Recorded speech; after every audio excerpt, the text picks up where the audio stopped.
বুকটা ঝরছে প্রত্যেকটা সেকেন্ডে। কোরআন ও হাদিস দিয়ে অনবরত আলোচনা করেছেন, জাতির খোরাক হবে ইনশাআল্লাহ।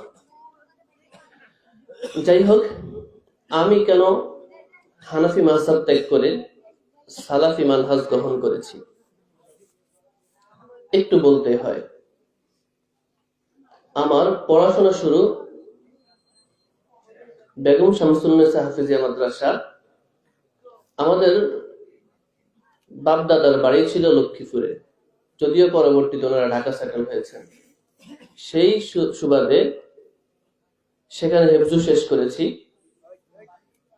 খুবই অল্প সময় হেফজু শেষ করার পর সেখান থেকে চলে গেছি হাটাজারিতে। আর ওই সময় 2000 সালে একটা হেফজু প্রতিযোগিতায় সারা বাংলাদেশে 1 নম্বর হয়েছিলাম। তারপর হাটাজারি মাদ্রাসায় একটি সুযোগে, তাই ভালো একটা সুযোগে পড়াশোনা করার সুযোগ হয়েছে। শুরু থেকে দাওরা ইফতা হাটাজারিতে পড়েছি। 2011 সালে হাটাজারির পড়াশোনা শেষ করে সেখান থেকে ইফতা ফারেক হয়েছি। এরপর উলুমুল হাদিস পড়ার জন্য, হাদিসের উপর ডিগ্রি নেওয়ার জন্য ঢাকা আকবর কমপ্লেক্সে সেখানে পড়াশোনা করেছি। পাশাপাশি দেওবন্দে যাওয়ার জন্য চেষ্টা করেছি, কারণ যেহেতু ভিসা পাসপোর্টের বিভিন্ন সিস্টেম রয়েছে। কয়েকদিনের মধ্যে আল্লাহ তাআলা কবুল করেছে, সেখানে চলে গিয়েছি। তো দেওবন্দে আমার মেশকাত দাওরা ইফতা পড়তে হয়, মেশকাত দাওরা ইফতা শেষ করেছি সেখান থেকেও। এরপর 2015 সালে বাংলাদেশে আসা, তারপর হাটাজারি মাদ্রাসায় শিক্ষক হিসেবে দায়িত্ব পালন করেছি বেশ কয়েকদিন। তারপর ঢাকা চলে আসা, ঢাকার সুনামধন্য বেশ বড় বড় মাদ্রাসায় দায়িত্ব পালন করেছি হাদিস বিভাগে। আমি প্রায় 7 বছরের বেশি সময় ধরে বুখারী সহ বিভিন্ন হাদিসের কিতাব পড়িয়েছি। আর 2015 সাল থেকে কিছুদিন পূর্ব পর্যন্ত আহলে হাদিস জীবিত এবং মৃত বিভিন্ন বিদ্বানদের প্রায় 800-এর বেশি কিতাব সংগ্রহ করেছি। এমন কোন শায়েখ নেই সম্ভবত যাদের নাম যে কোনো মাধ্যমে জেনেছি, তাদের কিতাব সংগ্রহ করেছি। আর বিতর্কিত বিষয় নিয়ে আমার সবসময় পড়তে বলতে ভালো লাগতো। যে কোনো বিতর্কিত বিষয় নিয়ে জানতে খুব আগ্রহ ছিল আগে থেকেই, যার দরুন যত কিতাব সংগ্রহ করেছি আহলুল হাদিস বিদ্বানদের, এমন কোন কিতাব নেই যে শেষ করি নাই। আর সবগুলো কিতাব পড়তাম ভুল ধরার জন্য, অনেক নোট করেছি। সবগুলো কিতাব ভুল খুঁজে খুঁজে বিশাল নোট করেছি। আর বিভিন্ন সময় বিতর্ক তো আছেই। সোশ্যাল মিডিয়ায় যারা বিতর্ক দেখেন শুনেন, তারা হয়তো অনেকে জানেন। আহলুল হাদিস সালাফি মানহাজের অনেক আলেমদের সাথে আমার তর্ক হয়েছে, বিতর্ক হয়েছে, বা নিজেও বিভিন্ন বিষয়ে বিভিন্ন ইখতিলাফি মাসালাকে নিয়ে অনেক বিতর্ক করেছি। আর সবথেকে দুঃখের বিষয় হলো হানাফি মাযহাবের গোমরাহি আমাকে এই পরিমাণ নিমজ্জিত করে ফেলেছে যে আহলুল হাদিসের জীবিত এবং মৃত এমন কোন শায়েখ নেই যাকে আমি গালিগালাজ করি নাই। এরপর প্রায় 2-3 বছর আগে থেকে আমি সালাফি মানহাজ কিন্তু 2-3 দিন বা এই কয়েকদিন আগে গ্রহণ করি নাই, আরো 3 বছর আগে গ্রহণ করেছি। যদিও সেটা মনে মনে তেমন কোনো পরিবেশ ছিল না প্রকাশ করার। আরো প্রায় 3 বছর আগে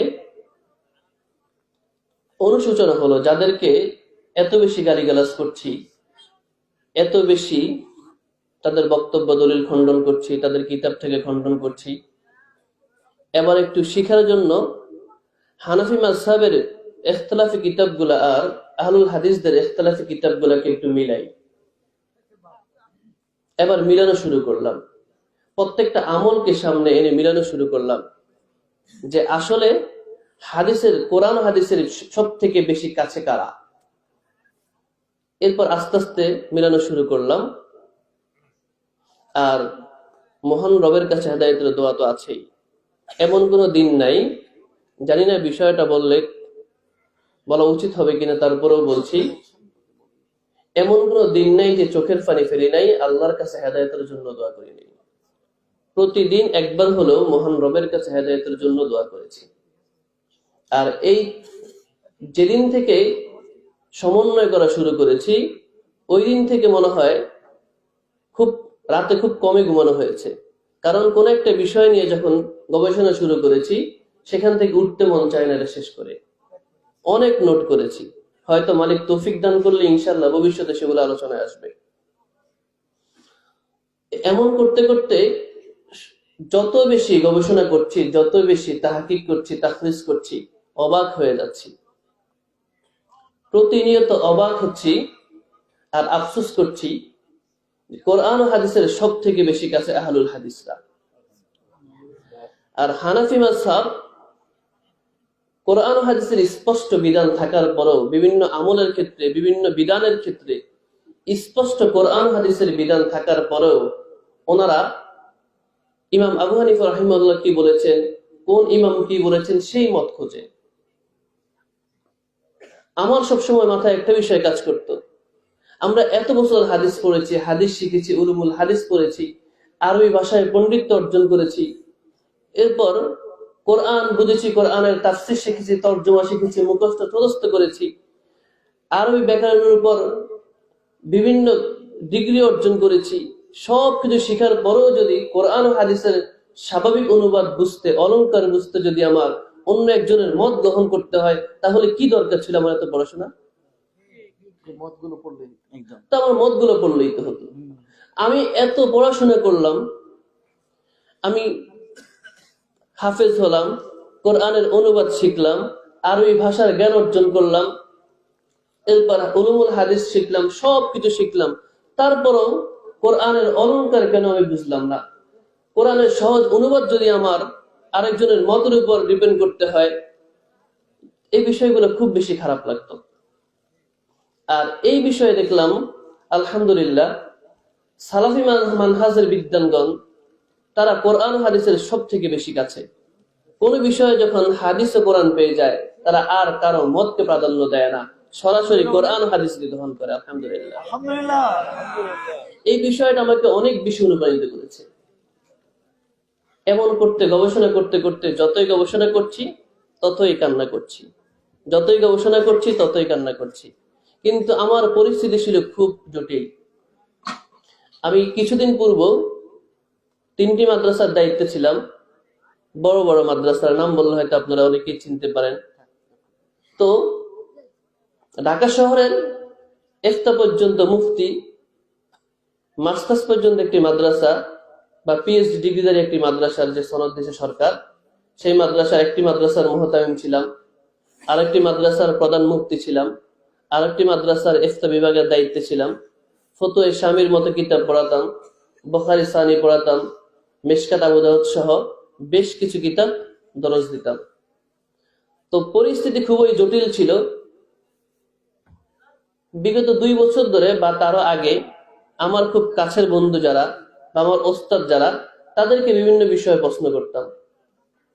যেই প্রশ্নগুলো আমার মনে প্রতিনিয়ত সংশয় সৃষ্টি করছে, যে প্রশ্নগুলো আমাকে প্রতিনিয়ত আঘাত করছে, যে আমি কেন হাদিস মানছি না, আমি কেন আরেকজনের মতকে মানছি, মানে হাদিস মানতে আমাকে বাধা দিচ্ছি কে, কোরআন মানতে আমাকে আরেকজন কেন বাধা দিচ্ছে, এই বিষয়গুলো যখন আমি প্রশ্ন করছি, যাদেরকে প্রশ্ন করছি তারাই আমাকে ইহুদিদের দালাল বানিয়ে দিচ্ছে,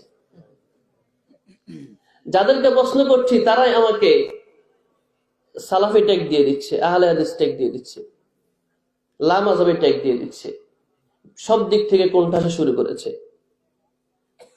এখন এই বিষয় নিয়ে যখন আমি বিভিন্ন জায়গায় সোশ্যাল মিডিয়া, অনলাইন অফলাইনে, মসজিদে আকার ইঙ্গিতে বিভিন্ন বিষয়ে যখন হাদিস মানার প্রতি আহ্বান করছি, কোরআন মানার প্রতি আহ্বান করছি, মানুষের মত আমরা কেন মানব, একটা বিষয় হলো কোরআন ও হাদিসে যদি এমন কোনো বিধান সামনে চলে আসে, সেটা অস্পষ্ট, আমরা ভাষায় বুঝি না, অলংকার অনুবাদ বুঝি না, সেক্ষেত্রে আমরা অন্য কারো মত নিতে পারি, গ্রহণযোগ্য কোনো ব্যক্তির মত নিতে পারি বা কোনো মুহাদ্দিসের মত নিতে পারি। কিন্তু যে বিষয়গুলো কোরআন হাদিসে স্পষ্ট, সেখানে আমি আরেকজনের মত কেন নিব? কোরআন তো আমাকে স্পষ্ট করে দিয়েছে, হাদিস তো আমাকে স্পষ্ট করে দিয়েছে। এই প্রশ্নগুলো যাকেই করেছি, যেখানে করেছি, আমার কাছের, আমার ক্লাসমেট, আমার ওস্তাদ, আমার সহকর্মী, আমার মাদ্রাসার সহকারী শিক্ষক সবাই আমাকে কোণঠাসা শুরু করেছে। সব দিক থেকে কোণঠাসা করতে করতে এক সময় চিন্তা করেছি কি করব, কোণঠাসা তো হয়ে গেলাম। এখনো তো অফিসিয়ালি বলেই নাই যে আমি আহলে হাদিস হয়েছি, তারা আমাকে বহুত আগে আহলে হাদিস বানিয়ে দিয়েছে। তো আমি যদি কোরআন ও হাদিস মানতে গেলে আহলে হাদিস হতে হয়, তাহলে সেটাই হতে রাজি আছি। তারপরও এতদিন ভুলের মধ্যে ছিলাম, আল্লাহ রাব্বুল আলামিনের দরবারে প্রতিনিয়ত তওবা করছি। ইনশাআল্লাহ কোরআন ও সহিহ হাদিস মানার ক্ষেত্রে কোনো আপোষ চলবে না। কারণ আল্লাহ রাব্বুল আলামিন আরেকটা বিষয়, আল্লাহ রাব্বুল আলামিন সূরা ফুরকানের 69 নম্বর আয়াতে বলছেন, ইউদাআফ লাহুল আযাব ইয়াউমাল কিয়ামাহ ওয়া ইয়াখলুদু ফীহি মুহানা। যে আল্লাহ রাব্বুল আলামিন ওই সকল ব্যক্তিদের কিয়ামতের ময়দানে আযাবকে দ্বিগুণ করে দিবেন এবং তাদেরকে দুনিয়া আখিরাত উভয় জাহানে লাঞ্ছিত করবেন। তারপরে আয়াত আল্লাহ তাআলা বলছেন, ইল্লা মান তাবা ওয়া আমানা ওয়া আমিলা সলিহা, কিন্তু না, যারা তওবা করবে এবং ঈমান আনবে। আমি তওবা করেছি, ঈমান এনেছি, ওয়া আমিলা সলিহা, এবং সৎকর্ম আমলে সালেহ করার জন্য নিয়ত করেছি, আল্লাহ রাব্বুল আলামিনের কাছে প্রতিজ্ঞাবদ্ধ হয়েছি। আল্লাহ তাআলা কি দিবেন? ইল্লা মান তাবা ওয়া আমানা ওয়া আমিলা সলিহা। আল্লাহ রাব্বুল আলামিন কি করবেন? ইবাদুল্লাহ সাইয়্যাতিহিম হাসানাত। আল্লাহ রাব্বুল আলামিন আমার পূর্বের গুনাহগুলোকে, অর্থাৎ যারাই তওবা করবেন, ঈমান আনবেন, ফিরে আসবেন এবং সৎকর্ম করার, আমলে সালেহ করার জন্য প্রতিজ্ঞাবদ্ধ হবেন, আল্লাহ রাব্বুল আলামিন তার পূর্বের গুনাহকে নেকি দ্বারা পরিবর্তন করে দিবেন। আমি আশা করছি আপনারা দোয়া করবেন। অতীতে অনেক ভুল করেছি, জঘন্য ভাষায় গালিগালাজ করেছি, বহুত কিছু করেছি, মিথ্যাচার করেছি, গায়ের জোরে বহুত কিছু করেছি। আল্লাহ রাব্বুল আলামিনের কাছে তওবা করছি, আপনারা দোয়া করবেন মহান মালিক যেন মরণ পর্যন্ত সলফে সালিহিনের এই পথে, সালাফি মানহাজে আল্লাহ রাব্বুল আলামিন যেন আমার মতো নগণ্যকে কবুল ও মঞ্জুর করে। আমিন আমিন আমিন।